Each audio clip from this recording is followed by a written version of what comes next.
Negative thoughts are ruining your potential. They distort reality and reduce your action. Control your thoughts. Your potential awaits. You ever been told to just think positive?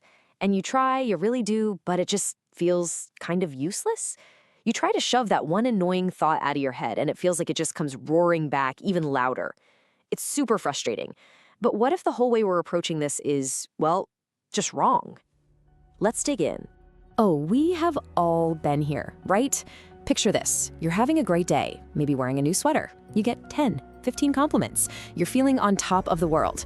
And then one person makes a kind of sideways comment, and what happens? That's the only thing you can think about for the rest of the day.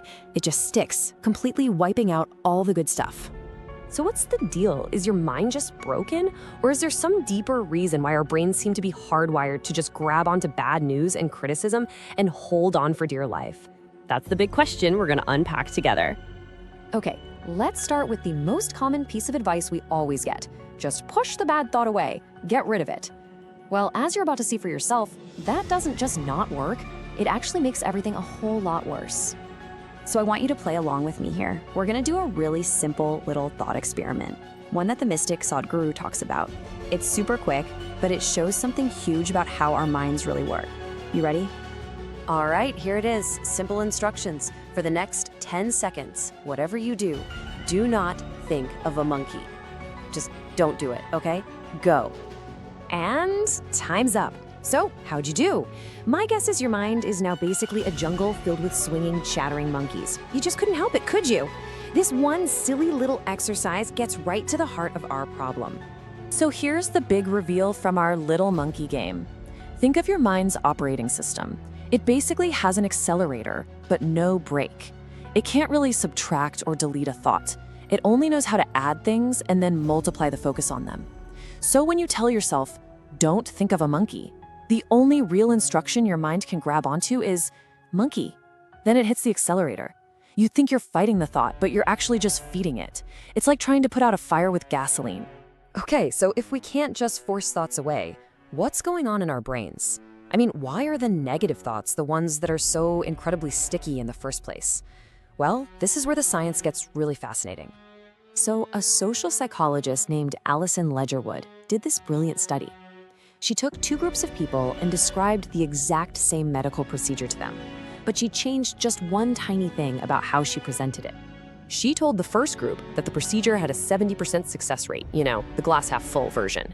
Then she told the second group that the very same procedure had a 30% failure rate, the glass half empty. Same exact odds, just a different frame. And at first, the results were exactly what you'd expect. The people who heard the positive frame, the 70% success rate, they thought, hey, this sounds pretty good. The group who heard the negative frame, they were much less keen on it. No surprises there.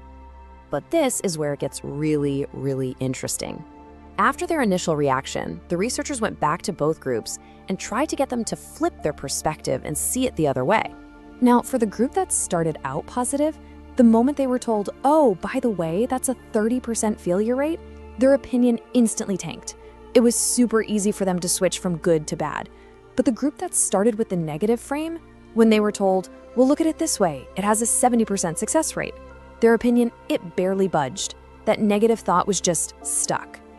And this is a perfect example of what scientists call the negativity bias. See, from an evolutionary standpoint, this makes total sense. Our ancestors survived because they paid way more attention to the tiger in the bushes than the pretty flower next to it. Our brains are basically like Velcro for negative experiences and Teflon for positive ones. So you see, it's not a bug in your system, it's a feature designed for survival. Okay, so this is a bit of a pickle, right? Our minds are hardwired to stick to the negative, and we now know we can't just force those thoughts away. So are we just doomed? Absolutely not. Let's look at two really powerful ways to get unstuck. One from a philosophical perspective and one straight from the science. So Sadhguru's approach is all about ending the war with your mind altogether. Step one is simply to stop fighting. Just stop. Instead of wrestling with the thought, you gently shift your attention to something that's real, right here, right now, like the physical sensation of your breath going in and out, or the feeling of your own heartbeat. And when you do that, something amazing happens. A little bit of space opens up, a gap between you, the one who is aware, and all that nonstop chatter in your head. Now, Allison Ledgerwood's science points to a more active approach. It's not about fighting thoughts, but about intentionally rewiring your brain's default settings. And it starts by just acknowledging that seeing the upside takes real conscious effort. It's not going to happen on its own. So you practice. You could spend a couple of minutes every day just thinking about things you're grateful for. Or when you catch yourself in a negative spin, you actively try to find another way to look at it. It's like building a mental muscle over time. You know, whether you choose to create that distance or you choose to actively rewire your brain, both of these paths actually lead to the exact same profound realization. The real secret isn't about changing what you think. It's about changing your relationship to your thoughts. Sadhguru has this incredibly powerful way of putting it. When we sit and stew in negative thoughts, anger, resentment, you name it, we are the only ones getting hurt. We're drinking poison, expecting someone else to get sick. And of course, it never, ever works that way. And this is really the key takeaway of this whole thing. The goal is not to win a war against your own thoughts. Why? Because you are not your mind. Your mind is an amazing tool. It's like a vehicle. But the problem starts when we mistake the vehicle for the driver. The whole goal is to just step back and realize that you are the one aware of the thoughts. You are not the thoughts themselves. And this right here is the ultimate promise. When you can create even a tiny little bit of distance, a little pocket of space between your sense of self and the noisy machinery of your mind, that is where you find freedom. That is the end of the suffering that our own thoughts cause us. It's not about achieving total silence.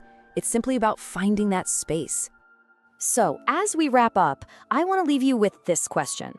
Not what negative thought can you crush and eliminate today, but rather, what is one thought you can just watch from a distance without getting tangled up in it?